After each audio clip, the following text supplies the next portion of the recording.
गुरु दीक्षा लेने से पूर्व जरूर देखे दीक्षा विधान। कब, कैसे और क्यों? जय श्री महाकाल, महाकाली तंत्र मंत्र यंत्र शक्ति साधना केंद्र में आपका स्वागत है। आज का हमारा विषय है गुरु दीक्षा कब ली जाए, कैसे ली जाए और किस गुरु से ली जाए। वस्तुतः इनमें कुछ बातें विशेष हैं। कुछ ऐसी अवस्थाएं होती हैं जिनमें प्राप्त किए गए गुरु दीक्षाएं असफल हो जाती हैं। और गुरु दीक्षाएं असफल क्यों हो जाते हैं?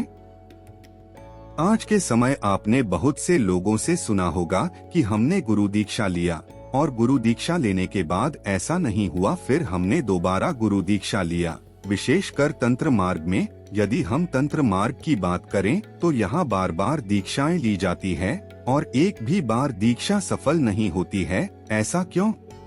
कभी कोई किसी और के पास जाकर गुरु दीक्षा ले लेता है, फिर किसी और से गुरु दीक्षा ले लेता है, उसके बाद किसी तीसरे गुरु से दीक्षा ले लेता है। वस्तुतः कितने गुरु आप बनाओगे और कितने गुरुओं से आप गुरु दीक्षा लोगे? भगवान दत्तात्रेय जो ब्रह्मा विष्णु महेश की समन्वित शक्ति हैं, उनके 24 गुरु थे और उन 24 गुरुओं में एक भी गुरु मनुष्य नहीं था। कीट, पतंग, अजगर यह उनके गुरु थे। मछली भी उनके गुरु थी, कुत्ता भी उनका गुरु था। इन्होंने इनको अपना गुरु माना, यह विषय अलग है। आज दीक्षाएं सफल क्यों नहीं हो पाती? उनका पूर्ण परिणाम क्यों नहीं आ पाता? इसका मुख्य कारण क्या है? वस्तुतः इसका मुख्य कारण यह है कि गुरु दीक्षा लेने का एक सिद्धांत है। मेरे गुरुजी एक बात कहते थे कि दूध पियो छान के, गुरु बनाओ जान के। गुरु हमेशा जान करके बनाया जाता है। पहले गुरु को जानो, उनको समझो, उसके बाद उनको गुरु बनाओ। बिना सोचे समझे किसी को गुरु मत बनाओ, बाद में तुम पछताओगे।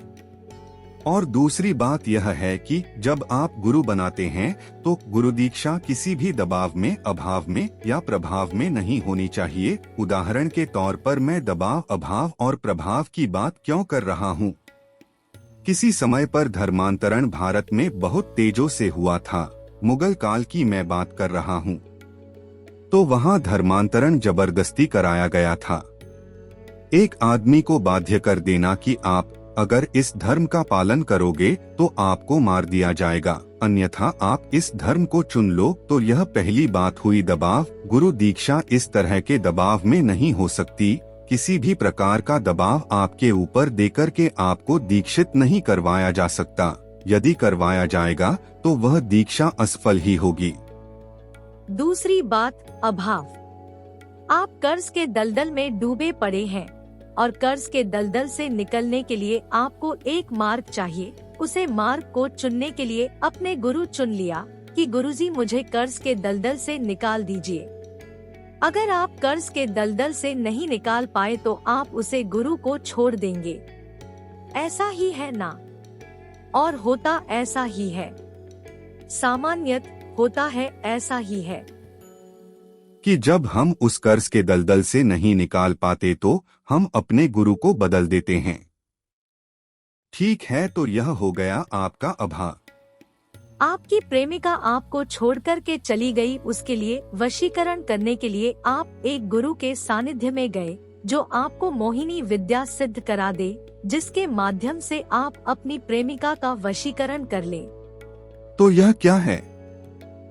अभाव, प्रेमिका का अभाव। उसे कारण आपने गुरु दीक्षा ली और इस अभाव के कारण ली हुई दीक्षा असफल स्वतः हो जाएगी। तीसरी बात है प्रभाव। प्रभाव का अर्थ यह है कि कोई आदमी बैठा हुआ है एक बड़े ऊंचे गद्दी पर, जहां पर उसके सामने 1000 लोग बैठकर हाथ जोड़कर खड़े हैं। उसके सामने हाथ जोड़ वंदना कर रहे हैं, उसकी अर्चना कर रहे हैं और उस प्रभाव में आकर आप उनसे दीक्षित हो जाते हैं। तो ऐसी ली हुई दीक्षा भी प्रभावशाली सिद्ध नहीं होती। दीक्षा का स्वत मूल मंत्र है कि आपके भीतर से गुरु के प्रति जुड़ाव या लगाव आना चाहिए। आप अंतर आत्मा से अपने गुरु से जुड़े, जब आपके मन की भावना, आपकी आत्मा आपसे एकाग्रचित होकर कह दे कि हाँ, अब यही मेरा गुरु है, उसे समय में आपको गुरु चुनना चाहिए। यदि बिना जाने समझे या किसी दबाव या अभाव में या किसी काल किसी परिस्थिति से वशीभूत होकर के, यहाँ स्थिति से वशीभूत होकर के का मेरा अर्थ है कि उदाहरण के तौर पर आप मान सकते हैं किसी का बच्चा बीमार है, बहुत ज्यादा बीमार है और वह अस्पताल में है। ऐसी स्थिति में उसके माता पिता को जो भी मंदिर मिलेगा, वह चाहे सिद्धपीठ हो चाहे ना हो, वह खाली पीपल का पेड़ भी होगा ना, तो उनके पास भी उनका इच्छा जाग जाएगी। तो हम इनसे प्रार्थना करें कि हे भगवान, हे महादेव, हे विष्णु भगवान, हे पीर बाबा, आप मेरे ऊपर कृपा करें कि मेरे बच्चे को बचाएं। अब यहाँ सारी बात आ जाती है कि आपके बच्चे के ऊपर प्रार्थना करना कोई बुरी बात नहीं है, प्रार्थना किसी से भी कर सकते हैं। किंतु यदि आप उस समय में दीक्षित हो जाते हैं तो यह दीक्षा आपके लिए बोझ बन जाती है। आप बोझ स्वरूप उस दीक्षा को चुन लेते हैं। तो दीक्षा कभी भी अभाव में, प्रभाव में या दबाव में नहीं होनी चाहिए। तभी उसका वास्तविक मूल्य निकाल कर के सामने आता है। वास्तविक प्रभाव दीक्षा का तभी आपको मिलेगा जब वास्तव में आपकी दीक्षा आपकी आत्मचिंतन और गुरु के आत्मचिंतन से जुड़कर के मिलेगी। गुरु और शिष्य दोनों की भावना साथ में जुड़नी ही चाहिए। पति पत्नी के बीच में पुत्र कैसे पैदा होता है? जब पति पत्नी दोनों एक समय, पुरुष स्त्री दोनों एक समय पर एक साथ जोड़ते हैं, तब पुत्र पैदा होता है। यदि पत्नी ही ना जुड़े, पत्नी बैठी है पश्चिम बंगाल में, पति बैठा हूँ पंजाब में, तो कैसे हो जाएगा? संभव नहीं है। और मानसिक अवस्था पर संभव नहीं है। लेकिन गुरु दीक्षा मानसिक अवस्था पर संभव है, क्योंकि यह गुरु दीक्षा केवल देहगत अवस्था का नाम नहीं है। पति पत्नी के बीच में होने वाला एक संबंध देहगत अवस्था है। मंगलसूत्र पहनाने के लिए वर को उपस्थित होना ही पड़ेगा। कन्यादान करने के लिए कन्या के माता पिता को उपस्थित होना ही पड़ेगा। लेकिन गुरु दीक्षा मानसिक भी हो सकती है, देहगत भी हो सकती है, किंतु दीक्षा के बाद यह देहागत न रहकर आध्यात्मिक अवस्था में पहुंच जाती है। और यदि उस आध्यात्मिक अवस्था में आप नहीं पहुंच पाए तो ली हुई गुरु दीक्षा कभी भी सफल सिद्ध नहीं होती। इसलिए आप लोग यक्षिणी साधना, योगिनी साधना, अप्सरा साधना इत्यादि करते हैं, लेकिन वह सफल नहीं होती। क्योंकि पहली बात, गुरु आपको पूर्णता से देना नहीं चाहता, शिष्य पूर्णता से वह लेना नहीं चाहता जो गुरु ने दिया है। या तो शिष्य के दबाव में गुरु अपना निर्णय बदल देता है और वह उसे अप्सरा ना दे के यक्षिणी दे देता है, और या फिर गुरु के दबाव में शिष्य अपनी क्रिया बदल देता है। गुरु यक्षिणी देना चाहता है और शिष्य को योगिनी चाहिए। शिष्य के मन में भाव ही नहीं है कि वह यक्षिणी साधना करे, तो गुरु के सिद्धहस्त यक्षिणी कैसे शिष्य पर अपना प्रभाव पूर्ण दिखा दे? इन कुछ बातों को आपको समझना होगा, उसके बाद ही दीक्षा संस्कार में आप लाभान्वित हो पाते हैं। कभी भी किसी गुरु से दीक्षा ले तो मैं एक बात आपसे अवश्य कहूंगा, मैं नहीं कह रहा कि आप मुझे दीक्षा लें। आप किसी भी गुरु से दीक्षा लें, जिस गुरु को आप अपने योग्य मानते हैं, क्योंकि आप कौन सी पंथ या संप्रदाय से आप दीक्षा लेना चाहते वह मुझे नहीं पता।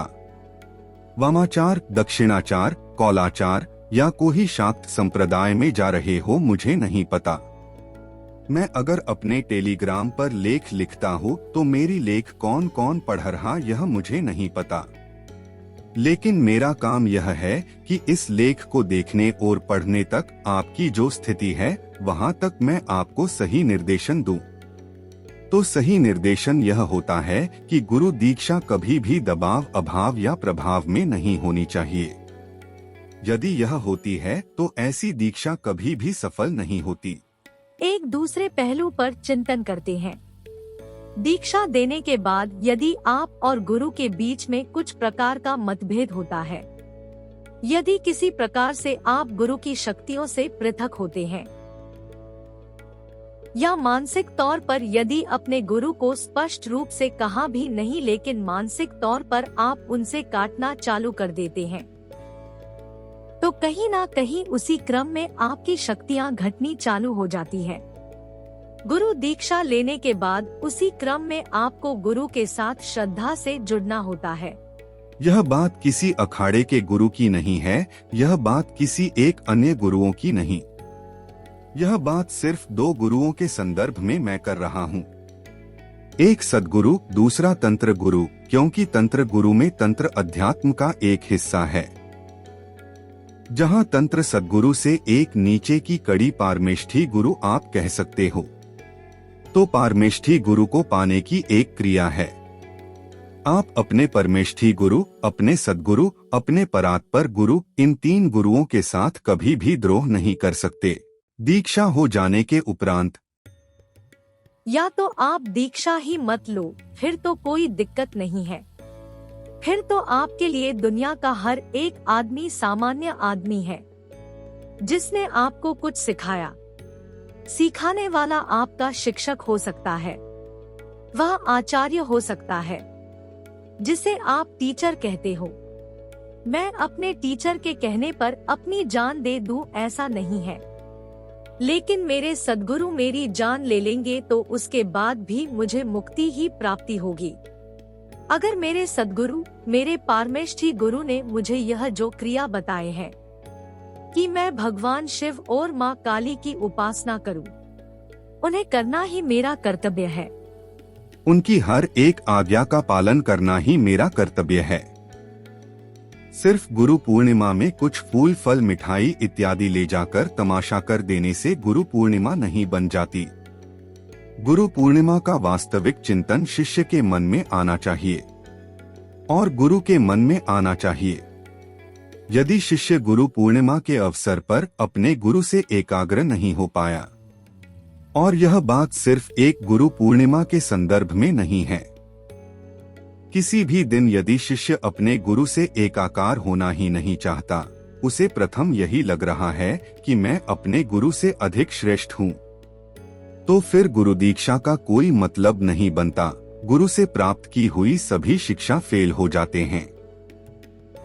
उनके द्वारा यदि आपको कोई स्वयं सिद्ध साबर मंत्र भी प्राप्त कर लोगे, कोई वशीकरण, कोई मोहिनी मंत्र भी प्राप्त कर लोगे, किंतु यदि आपके मन में अपने गुरु के प्रति श्रद्धा नहीं रही, आपके मन में अपने गुरु के प्रति विश्वास नहीं रहा, तो बाद में उनसे प्राप्त किया हुआ कोई भी वशीकरण, विद्वेषण, उच्चाटन या किसी भी प्रकार का मंत्र असफल सिद्ध हो जाएगा, या तो आप कभी उन मंत्रों को सिद्ध नहीं कर पाओगे।